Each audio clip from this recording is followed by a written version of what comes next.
I've just experienced death. I have just been to the land of the dead. As a soul, when you are in that state, you are not connected with the pain, with the emotions. I fell from the level of the ceiling and I fell onto my bed. I went beyond the border of being born, as I had gone beyond the border of dying. Almost anything is possible outside of the matrix, outside of the movie. Also, a time travel experience. I am a little child, a little unborn child, knowing that it's a beautiful place where you go after death does not bring you a death wish. Hello friends, I hope you are all doing fine today. What I'm going to talk about today is a phenomenon that you may have heard of or you may have an interest in, and this phenomenon is near-death experience. But I'm also gonna tell about something that I call a near-birth experience. And both of these I have experienced myself. This was quite a while ago, in 2007 and 8, but my understanding of these experiences and their implications has recently gone a lot deeper because of some other really deep experiences. You probably know some of the characteristic aspects of a near-death experience, or NDE as it's also called. That you experience death, whether it's through an accident, illness, violence, whatever, and then you suddenly find yourself floating above your physical body, observing your own body from above. And then you end up going into some kind of a passage that leads to some kind of light. And the light is perceived as something divine, something extremely inviting, pleasant, and that you feel in a bliss while you are approaching the light. And then you may often encounter some angelic beings or your relatives that have long since deceased. You may perceive another kind of a spiritual guide that gives you some information. And generally, because people who are here have returned to tell their story, this experience generally includes some communication about your return, which is often your own choice whether you return or not. And then there may be, and there are, different kind of nuances to these experiences that vary from one individual to another. And before going into my own personal NDE and NBE, near birth experience, let's look a bit into this NBE. What do I mean with that? If you think that a near-death experience is a situation where you actually pass over through the experience of dying, that the moment you escape your physical body, and observe your own physical body from a bird's eye view, you are already more or less dead. You have experienced the event of dying, and you have entered to the realm that is beyond the death of the physical body, where you exist not as a physical being, but as a spirit. And if you think about a similar event happening on the other end of your life, in the beginning of your life, it would mean that you experienced the existence that is on the other side of your physical birth into this body. And this is what I experienced some 11 months after my NDE. I have to say that as my NDE experience was in late 2007, about 2.5 years before that, in the summer of 2005, it basically already began. And this is something, a very interesting detail about this story. You may find this odd, but you may also find it a bit amusing.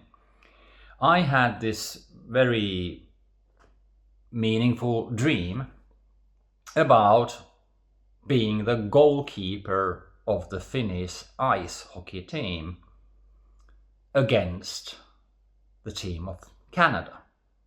So this was like an important match in an Olympic Games or maybe World Championship of ice hockey, and I was the goalkeeper of my team, so I had a very big responsibility. And I was aware during this dream that there is something much more important here than a game. That this was, I became more or less lucid. I became aware that this is a dream and there's a message here. And what had just happened when I became aware of this dream was that I had allowed the ice hockey puck, is it called puck in English, the device that you toss here and there with your rackets, I had allowed it to go into the goal. So it was my mistake. I had not been in my best shape, so I had caused, basically, I was to blame for that goal, which meant that we were losing the game, an important game. I had just quite recently been in a very serious depression.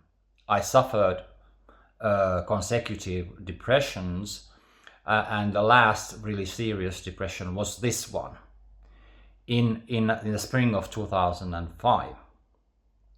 And so the black object that kind of goes through me and to behind my back, it symbolized the black experience of being really severely depressed, and in that condition not being able to perform my duties. For example, as a father, my son was very young at that age, and also as a member of a community, I had failed. I felt really bad about being depressed and also about letting the goal in, for letting the Canada score the goal in the dream language. And then also there was a board that I could see that showed the points, and indeed Finland was behind Canada in the goals. I don't remember the exact numbers, but I also had the information about how long time had passed from the previous goal that I had let in. And this was because I don't remember exactly how that was. Was it so that I dreamt about the previous goal and then there was some information about how many minutes had passed before the last goal? And it was told to me that this is the last minutes now that are starting of the whole game. That the game will be finished and this is the probably the last goal that there will be in the game. So when I woke up and I was remembering all this, I realized that this ice hockey match symbolized my life, which is kind of darkened by these serious depression episodes which correspond to the goals in the game. And why it was quite obvious that the game was a symbol of my life was because I also dreamt what happened after the game. And this was very important. This was already entering the near-death experience 2.5 years before it actually happened. Based on when I compared the minutes that were between the two goals to the years and the time that were between the two depressions, I could count that there is only 2 to 3 minutes left of 2 to 3 years left of my life based on the scale of the game as compared to the scale of my life. I hope you can follow this. And of course you might think that this is crazy. Who takes his dreams so seriously? But I have often taken my dreams seriously, and I'm glad that I did so with this particular dream. I had a dream, and according to this dream, of course, I didn't really count on that. I was a bit playful with that. But according to this dream, my life will end 2 to 3 years from now, which turned out to be true, 2.5 years. After the game, in the dream, I was offered by the team members or the coach or other people that I met after the game that now you have 2 choices. You can either continue going really deep with this guilt and shame of kind of feeling guilty about making your team lose this important game, and to experience the accusations and the looks from other people, the blaming looks, and I kind of experienced in a kind of fast forward way how my life would be if that happened, or how my existence would turn out to be. Or there was also an alternative, that I would just accept what happened as something that meant to be, and I would meet with my family, with my true family, with a family of like soul sisters and brothers, soul mates. That's how I experienced it, that there was this big meeting. That was the second alternative, that there was this meeting in a circle with my soul family, which of course is something that, based on many near-death experiences, can also happen after you die.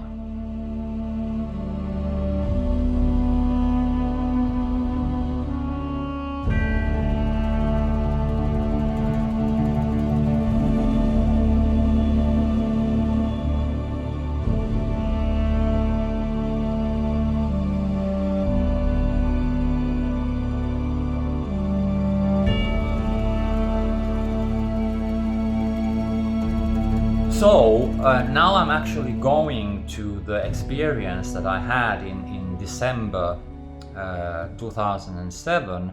I was the kind of a guy, a community guy, who I didn't have a car and I needed to go. I was living a bit northern in Finland, quite far from south, from Helsinki. And there was an interesting seminar in Helsinki that I wanted to participate. And I was looking for a ride. And I did find a ride, and it was a young man with a sports car. I never knew him before.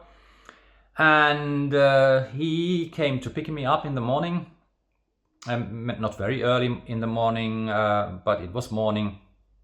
And we off we went, and he was a strange guy that he was playing with his phone while he was driving.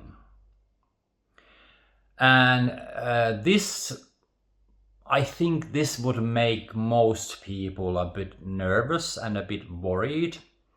Of course, he himself was not worried, because apparently this is something he generally did.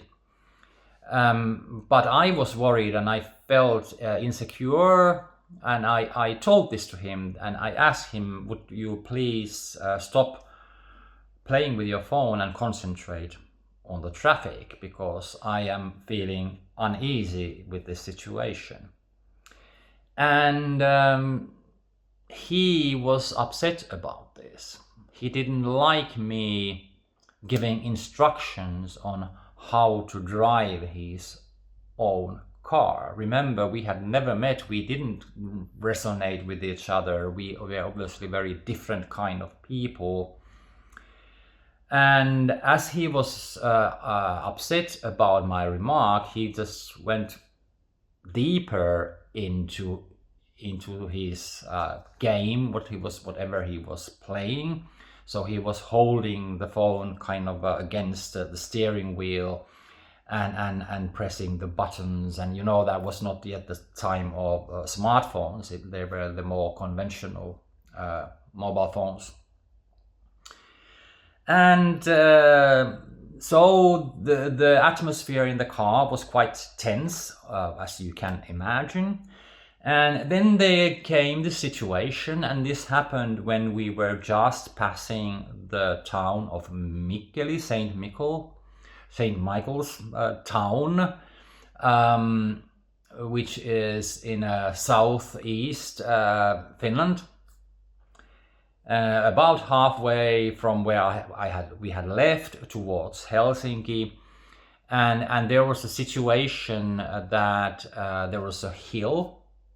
We were on a hill slope driving up, and from behind the hill towards us there came this little white lorry on our lane, because this lorry was passing another car and had done a bit stupid maneuver there, because you should not pass another car when you are approaching a hilltop where you have no visibility to the other side of the hill. Everybody who drives knows this. But what happened was that I was also a bit in my thoughts, and I was really alarmed when I suddenly noticed this situation. And I shouted to the driver, "Look out!" very loudly. And he was still like playing with his phone, and he was totally like shocked what's going on, because I broke a long silence with this cry. And it took him a little while before he actually realized what's going on. But then he was so startled and shocked that he didn't know what to do. So he just froze. And he didn't make any move to avoid the collision. Instead, he just continued driving straight ahead. And this made it also too tight for the lorry to drive and avoid the collision. And now, at this moment, what happened was that time froze. Suddenly, everything stopped. it's not, it's not like that you experience it in a way that like watching a movie and somebody presses the pause button. It's more like that your consciousness steps into a mode where the time doesn't apply anymore. That suddenly you just have plenty of time to think about your life, although it's just like a couple of seconds before the head-on collision. So what happened now was also a very typical thing in an NDE, that you go through your life, the important events of your life, you check that how you have done, how you have managed to take care of the things that you came here to do. And at that point where you are in that state of consciousness, you are aware of yourself as a soul who came here with a plan. So you don't care about the accident that is just about to happen. How it was for me, that I knew that now is my time to die, and I was perfectly happy with that. As long as I can check that I have managed to fulfill my soul plan. And it was mostly just about how I have dealt with the encounters with other souls that were part of my soul plan and our mutual soul contract or contracts. And I was slightly positively surprised, when I noticed that, I didn't count with my fingers, but it was the result of my checking was that everything has gone fine. I have gone lost many times. I have lost lots of situations where I could have performed better, but I was always pushed back to the right track, so that I was able to complete my soul tasks before my death. And this was a very easy and quick thing to notice, and then I was completely in a blissful state, that now I'm going home and everything is perfect. I don't care about the depressions and the dark things and the difficult things that I have experienced through my life. I have done what I came to do, and now I'm going home, and everything is as beautiful as it can be. More beautiful than anything that I've ever experienced during my physical existence. And so the actual collision I don't recall. Either for the time of the collision my awareness was somehow blacked out, or maybe I chose to forget this experience. It was not important. There was some kind of a flash, I think, and the next thing I remember is that I'm floating way above the scene of the accident. So at least like 30, 40 meters above it. And then I see the ambulance coming, or the police coming first, and then other cars stopping because there is this traffic jam. And I saw how this small red sports car was in the gutter next to the road. The back of the car was partly still on the road, but most of the car was in the ditch. And the front of the car was absolutely smashed. And it was quite obvious that nobody sitting on the front seat could have survived this crash. But I didn't care. This was just a movie that was no longer important to me, because I knew that it's over, and it's over in a way how it was supposed to happen. Now you may be, of course, wondering, how about the other guy, the driver?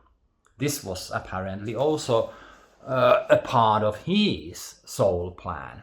And this is an aspect of the story that I won't go into now. Maybe if you ask some questions about this in the comments, you're welcome to do so.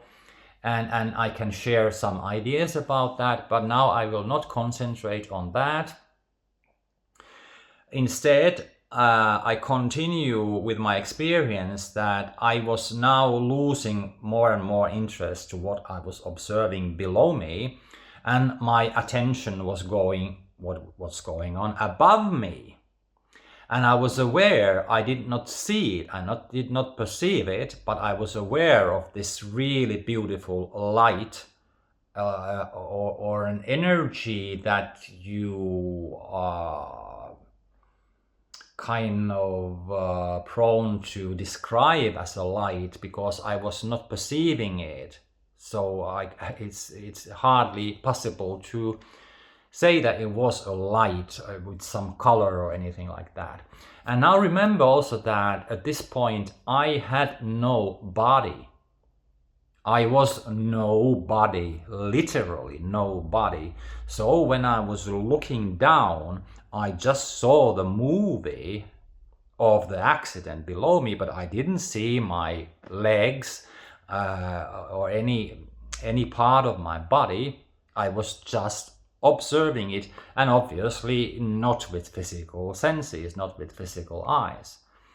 And also it was not with physical ears that I heard or I received a communication from above me. And my instinct was not to turn towards this person who was speaking to me. And what he said to me, and I can tell that it was a he, I did get the impression that this is a male being, a person. And I would say I always thought that and described this when I have shared this story, that it was a spirit guide, rather than being, for example, a deceased relative or friend or something like that.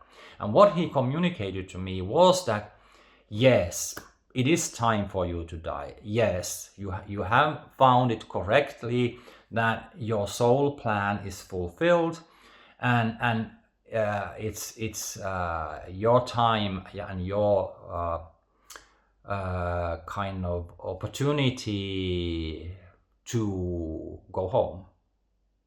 But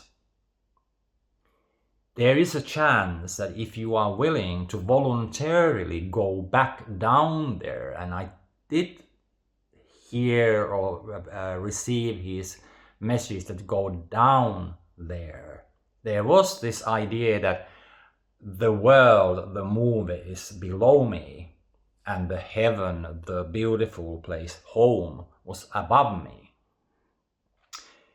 You can go down there voluntarily if you are ready, because you can still do some useful things. You can help others with their lives, with their soul plans. And I also thought that I could also go further myself, because my soul plan was not to be enlightened, to be a master. My soul plan was to take care of certain things, and then I would continue other things that were still unfinished in another life.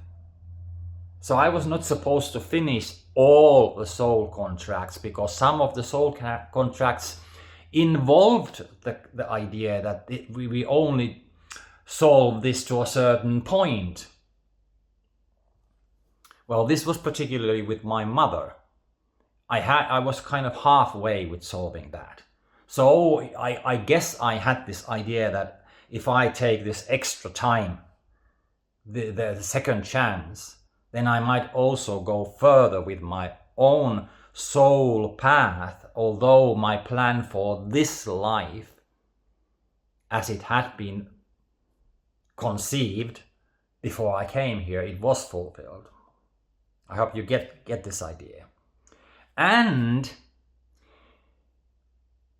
I immediately was prepared to go back, to return to the physical life. And this tells something about how you perceive yourself, how you perceive world, how you perceive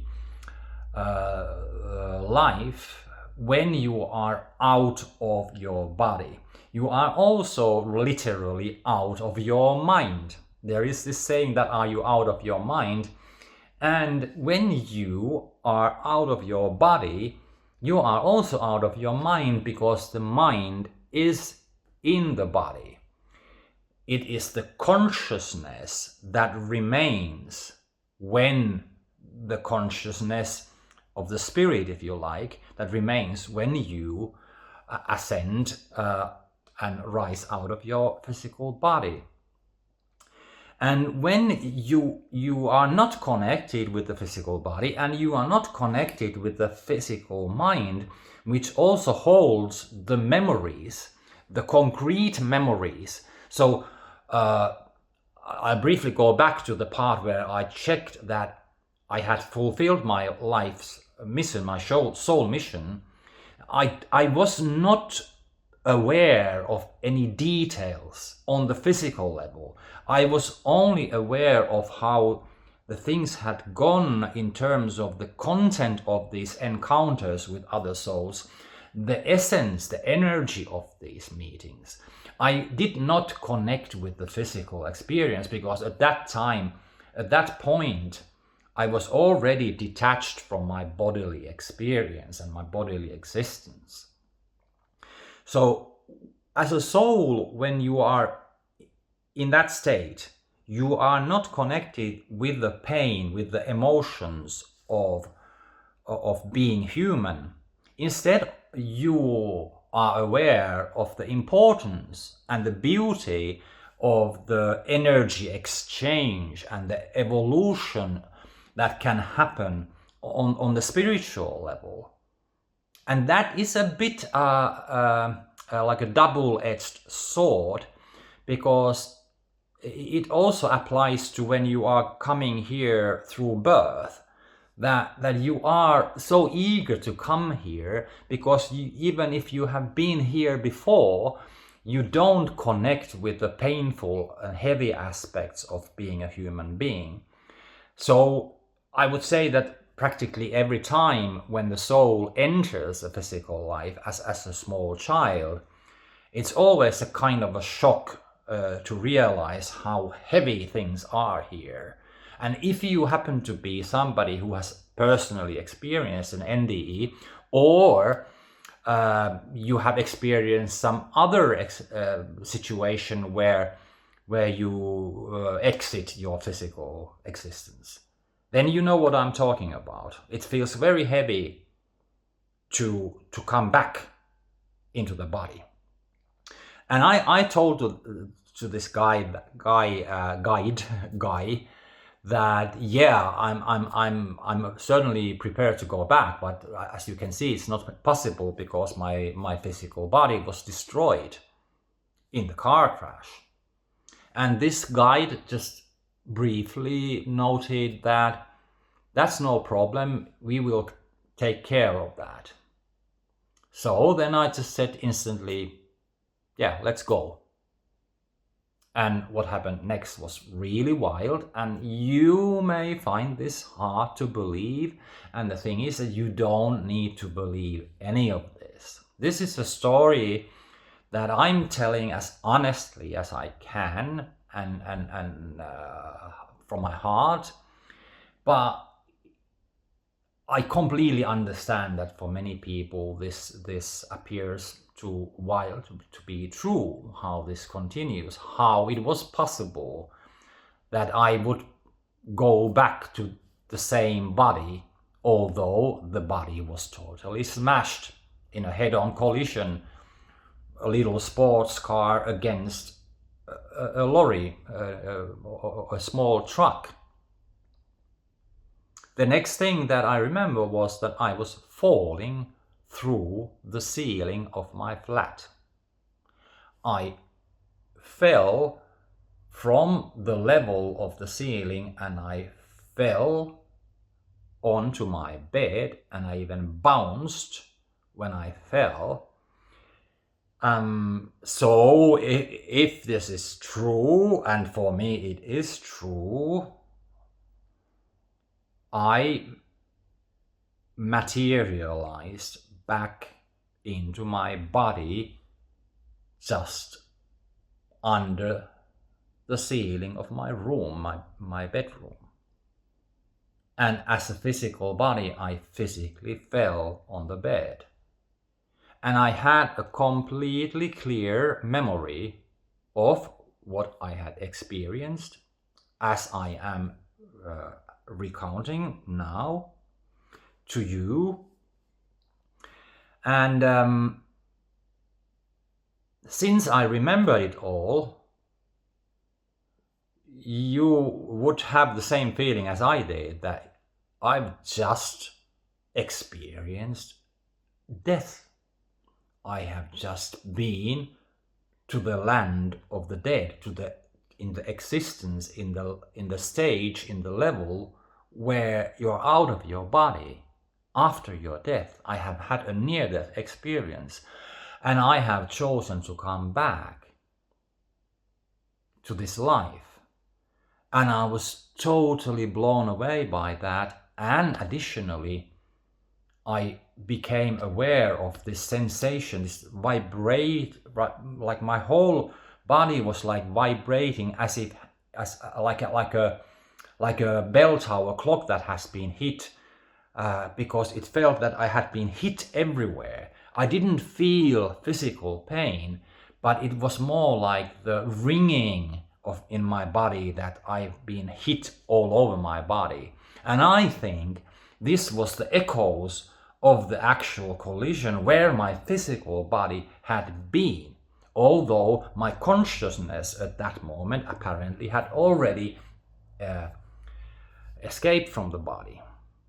So I thought that, oh no, this might be that I will soon forget the details, so I must get up instantly and I must record this or write this down. And I was really eager to do this, but it was not possible because very soon, I just fell into a very deep coma, trance, sleep. It was night. I fell into my bed during the night when it was dark outside. Well, this was December. And you know, in Finland, in December, it's quite dark a lot of the time. And the next thing, I wake up in the morning and I start looking for a ride to Helsinki because there's this interesting seminar. And I didn't remember any of this stuff.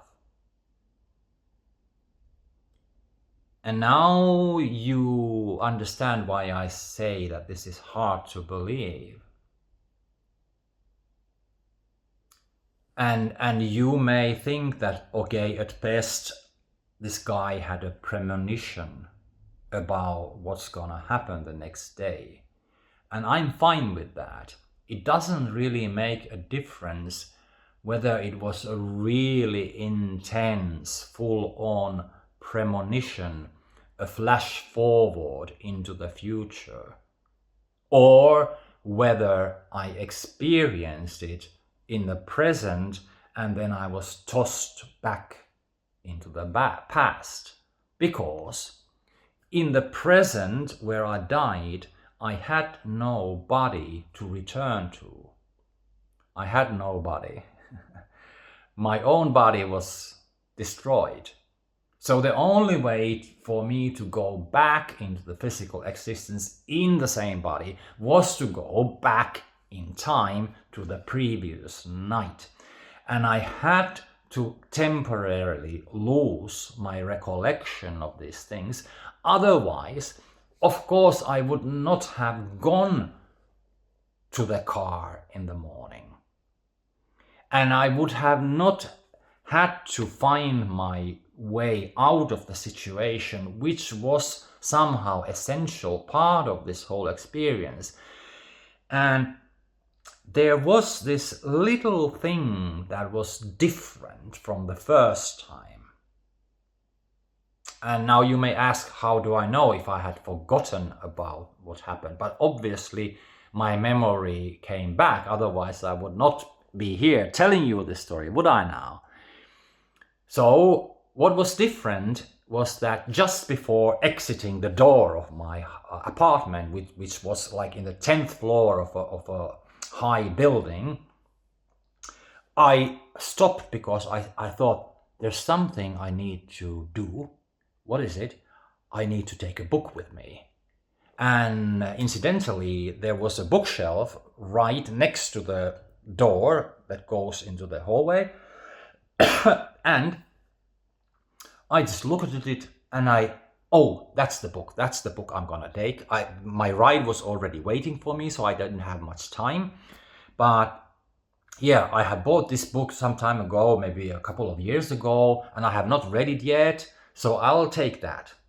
But that was no coincidence that I picked that particular book. It was a book by Jenny Randles. I don't remember the title of the book right now because I haven't looked into that for a long time. I don't know what happened to that book. I don't think I've had it for many, many years.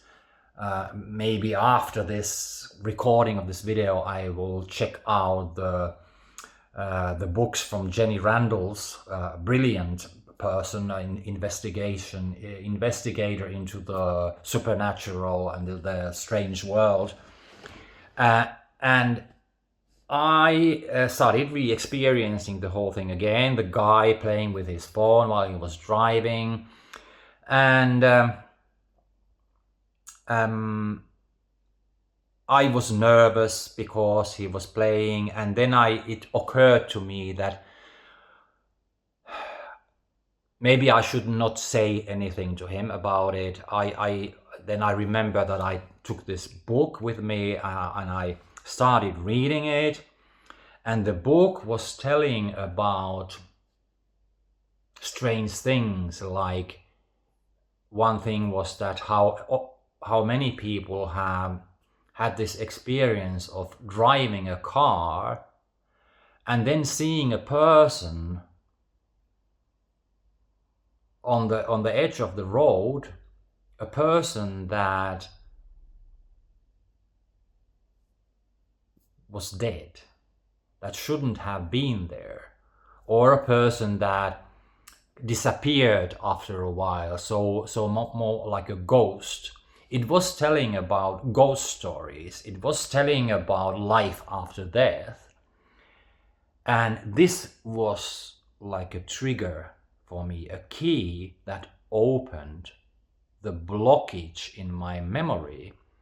It all came back to me.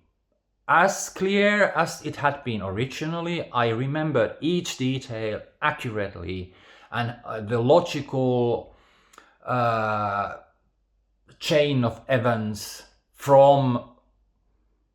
starting from the moment when I said to the guy that please don't play with your phone while you're driving, all the way up to the point where I made the decision to return to my life.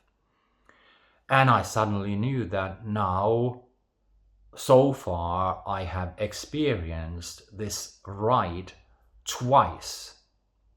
And now I'm in the crucial situation where I am headed towards dying for a second time. And the whole point of this, that I was taken back, was for me to find the way to avoid this destiny. for the second time. And although I already knew that there is no death, there is life after death, still I was back in my physical existence. And the awareness of hitting another car in a very brutal accident, just maybe less than a half an hour from now, it made me really tense. And now I'm coming to the conclusion with this story. Obviously, I had to find a way to deal with this situation. Obviously, the right way was not to say to him that, please, won't you concentrate on the traffic and stop playing with your phone. Instead, I concentrated on my breathing, and I calmed myself down, and I was kind of putting my antennas out and feeling what is going on, what is the atmosphere, what is the thing that I could do, and I started making some comments about the scenery, something unimportant, just to establish a communication between us. And then we had little exchange of words of different topics until we came to a topic that was interesting to him. It was dogs. I had rather recently lost my dog.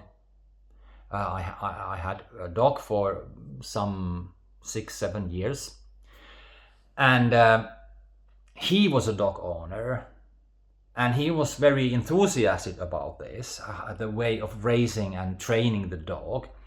So he became so excited about this discussion that he put away his mobile phone and he started looking at the road. He was talking with me, but he was looking at the road, which made me relax, because now something is different than before. Now it's more safe already. It's not yet done. And then we started approaching the actual location where the accident had happened. And I was, I had experienced this already. So I knew the scenery. I knew when we were approaching the place. And I was very alert, because I was prepared to actually recognize the same hill that goes up, and then I would have to be really cautious that he is looking at the traffic, and if he's not, then I notice it before him, and I just gently say to him that, now look out, there is a dangerous situation, and then he would not be in a shock like in the first time. He would make the little twist with the steering wheel and it would be okay. But I was still very tense, because there was still a risk that it would be a serious situation. And when we came to this place, I recognized the scenery around me. This is where it happened, but there was no truck. There was no situation where somebody was driving against us on our lane from the opposite direction. And why this was, the logical explanation is that as he was concentrating more on his driving speed changed.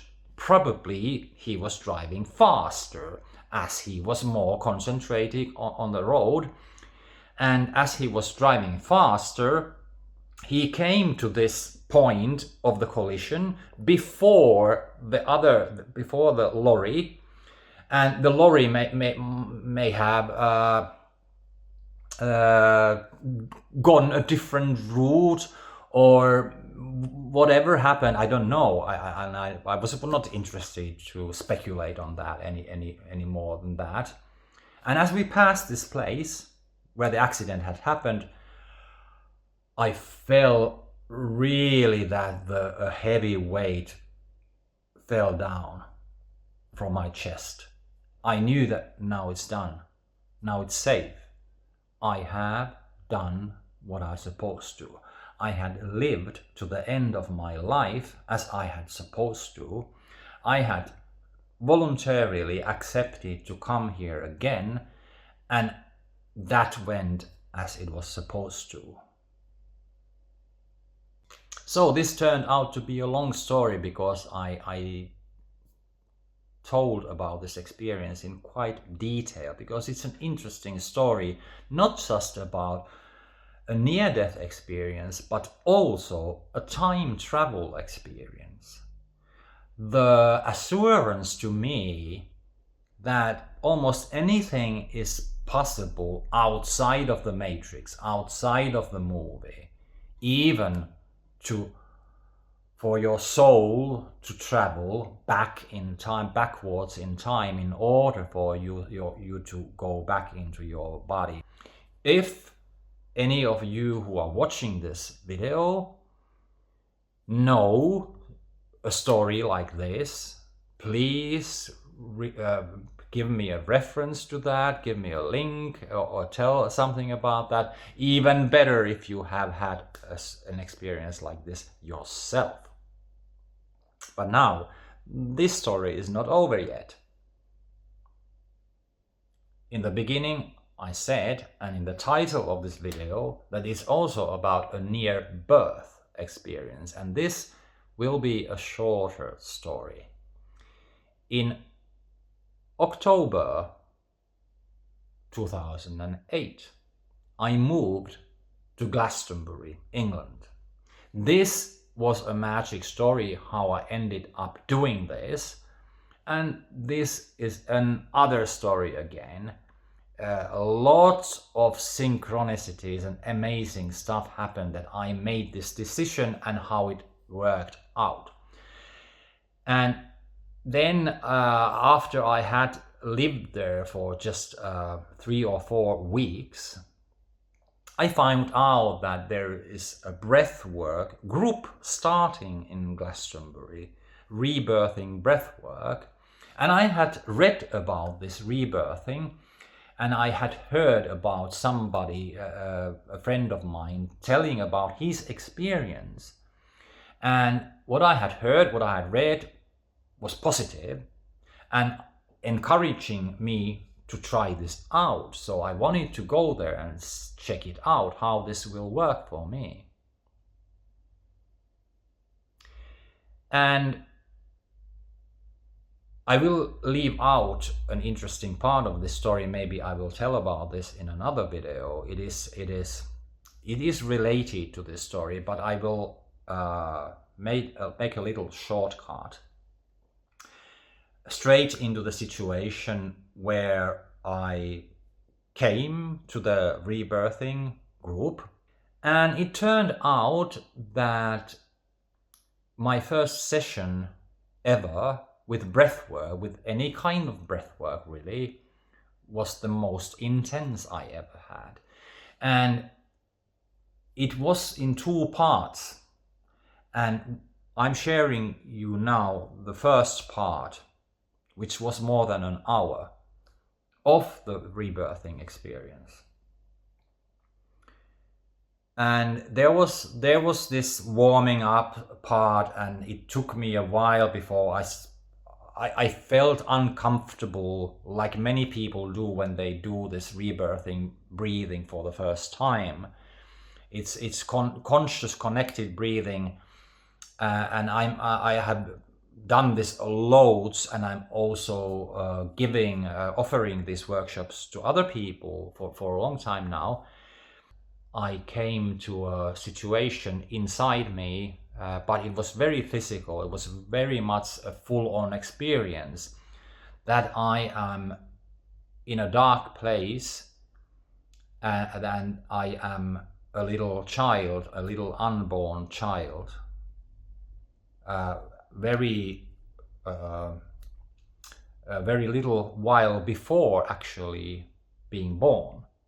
This came to me as an awareness, but also I experienced in my body and in my feelings, my emotions, of being this little creature inside my mother's womb.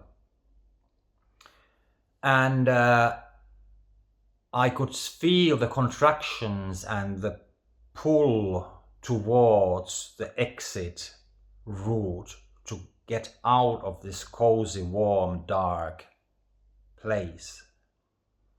And I was absolutely terrified. My belief is that you don't develop your brain and your mental functions to the level where you can actually attain mental, physical memories until quite a while after you've been born. So the memories from a prenatal time are memories in the body. I said wrong that I talked about physical memories. So they are physical memories and they are emotional memories, but there are no mental memories, and neither there are visual memories which are connected to the mental. Emotional and bodily memories, yes, that's different, but mental and visual memories, no. And of course, at that point when you are unborn, you are in the darkness, you don't have much physical sensations in the first place. You don't have a mind that thinks about things, because your consciousness is more still in the soul level, which is not occupied with the mind. It's not occupied with the physical surroundings. But you suddenly become aware when there is some light and some dry air entering through the birth channel.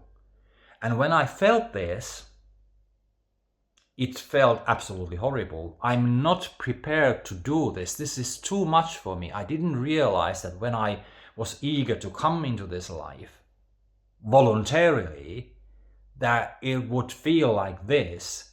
Simply the thought of going into that cold, dry, light place.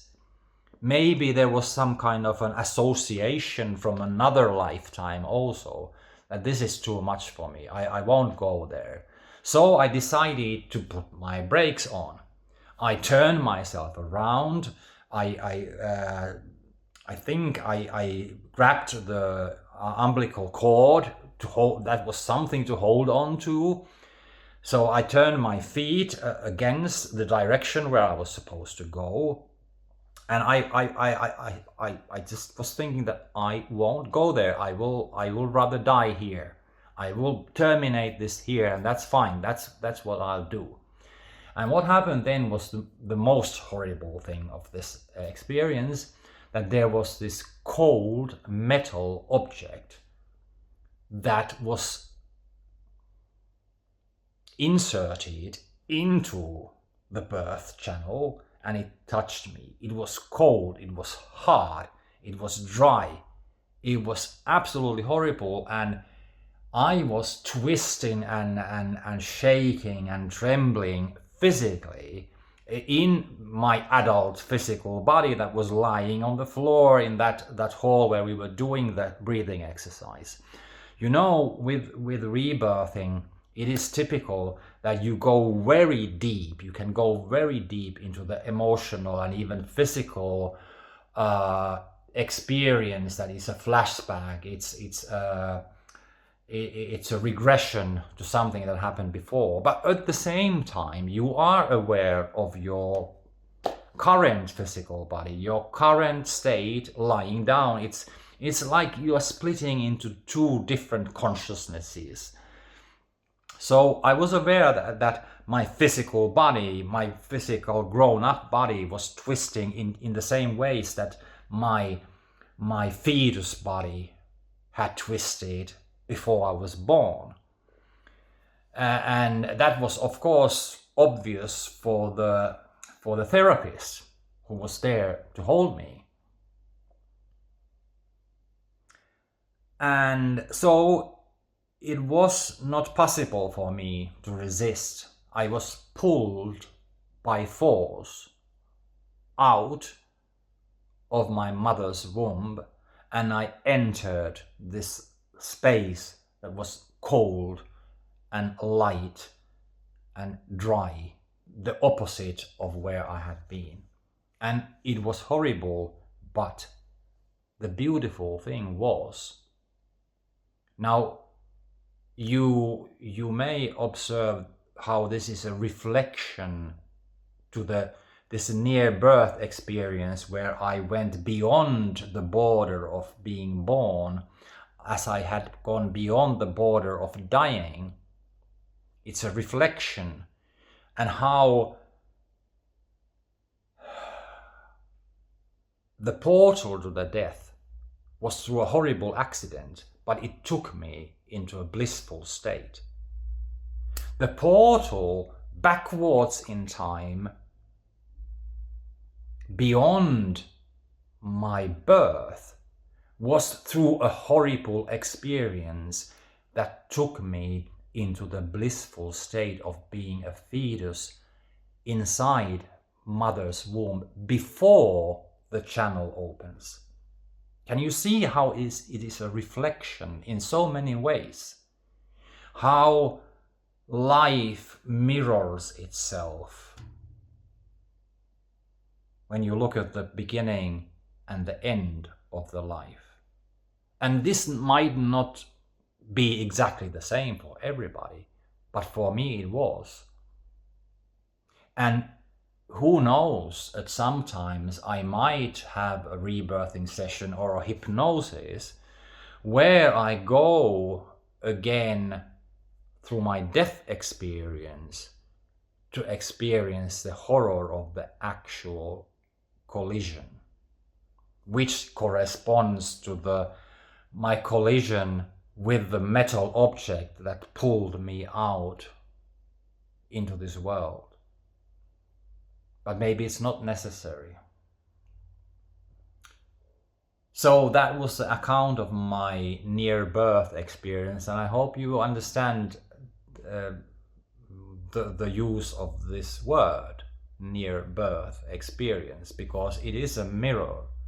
And it points out also, since my route to come back from the land of the death or the land of the spirit, the land of home, was through a time travel experience. It was going backward in time.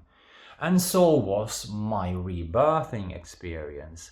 I full on experienced being in the body of a fetus, of an unborn child, with the difference that I was at the same time aware of my adult body.